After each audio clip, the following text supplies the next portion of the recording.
Following the release of the 2018 National Rules Briefing, some of the umpires who I coach asked me if I would speak a little bit more about the aerial dribble,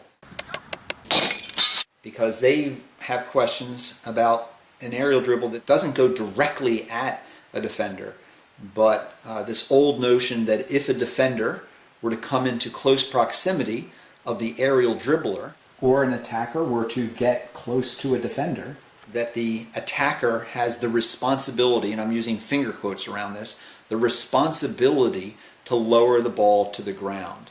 You cannot find that language in any rule book, so let's not use it. The only thing that we are protecting the players from is dangerous play, or play that leads to danger. It doesn't say potentially, might, possibly cause danger. It says dangerous play or play that leads to danger. So we might see an attacker doing an aerial dribble anywhere on the field, doesn't matter. Any player with the ball is automatically an attacker in this discussion, right? Even a goalkeeper, arguably, is on attack if they're in possession of the ball.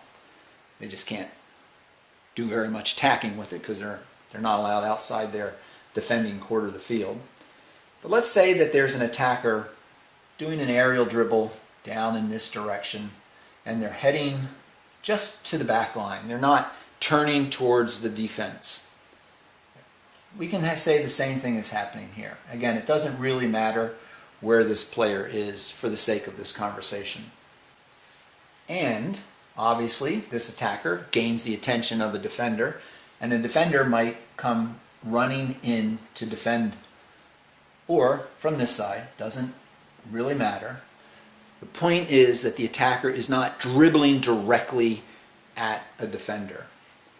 And let's say that the defender is coming from this side, just for the sake of conversation, and they get within playing distance of the attacker, and the attacker doesn't lower the ball, and the ball is up high, relatively high. It's above their waist, let's say. We do not say that this attacker must lower the ball because of some unwritten responsibility that the attacker has. If the defender gets into playing distance and the attacker has the ball in an aerial dribble that's up high, torso high, let's say, and I shouldn't even say torso high or above the waist, but in a manner that you feel you need to blow the whistle, it is because you feel the attacker is leading to dangerous play. Now, you might rightly argue that, well, this defender who ran in, they're the one who is leading to dangerous play.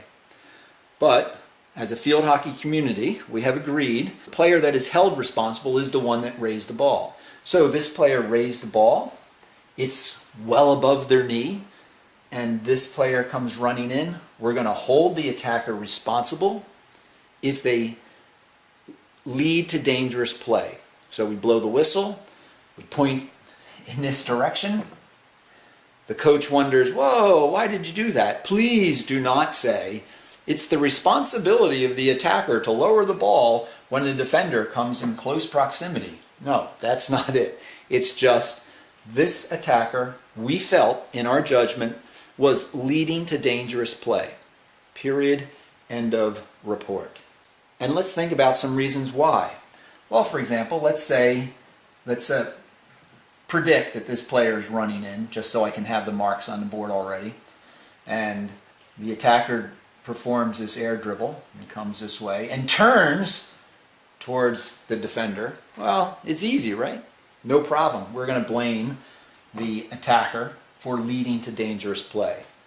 Let's do the same thing, predicting that the player will be running in that direction. Again, just for the convenience of having the marks on the board. Let's say that the attacker starts on this aerial dribble and then turns and goes this way instead. This defender could be very close to this player who is further away from the defender, leading them towards the sideline, and there's no danger there.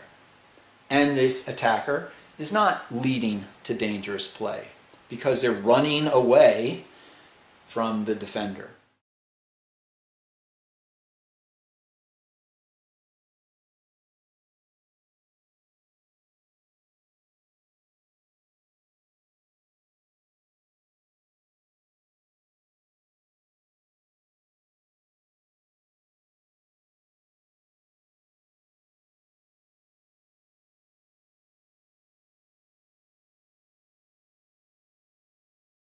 For whatever reasons, one of the times that attackers choose to do an aerial dribble is when there's a shootout.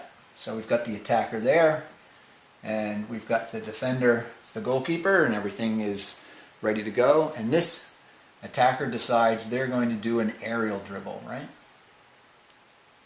And the goalkeeper is coming out, and then a lot of times they kind of like get stalled right around the stroke mark and say, uh-oh, how am I going to defend this? So how close can this attacker get to the goalkeeper before releasing the ball in an attempt to go over the goalkeeper's reach and drop into the goal?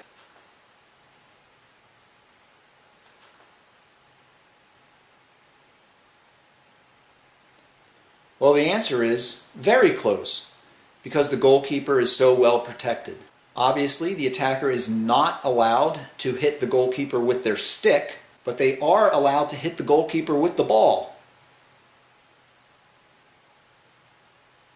It is very difficult for the attacker to play in a dangerous manner, or in a manner that leads to danger or dangerous play, by simply doing an aerial dribble in close proximity to the goalkeeper.